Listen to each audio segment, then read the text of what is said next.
அதாவது பிரபாகரன் அண்ணன் மகனை ஏதோ டேஷ் மகன் அப்படின்னு திட்டிட்டு பதில் சொல்லாம திரும்பி ஓடுறான்.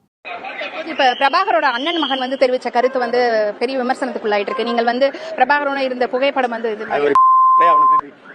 இன்னொரு சேனல் பேட்டி எடுக்கும்போது இந்த கதையெல்லாம் சொல்றான். இன்னொன்னு பிரபாகரன் சந்திக்கவே இல்லைன்னு வச்சுக்கோங்களேன். இது ஒண்ணுதானே பஞ்சாயத்து பாக்கலன்னா முடிஞ்சு போச்சுல.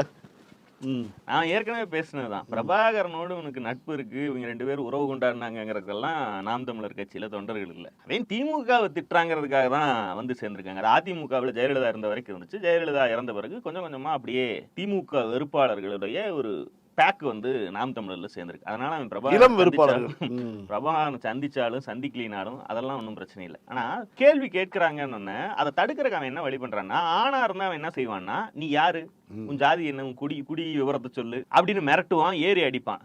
பெண்கிறதுனால திருப்பி திட்ட முடியலன்னா அவன் என்ன சொல்றான், கெட்ட வார்த்தைகளா பேசுவோம். அதுவே வந்து போயிருவாங்க.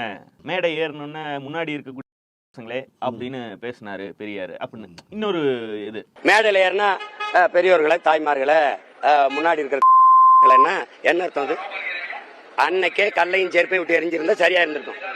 பெரியார் வந்து கூடியிருக்கிற மக்களை எல்லாம் ஏன் கூப்பிட்டாராம். அவர் எப்படி சொல்லுவார்னா, நம்ம எல்லாம் சூத்திரன் என்றாலே நம்ம வந்து பார்ப்பனருக்கு தாசி மகன்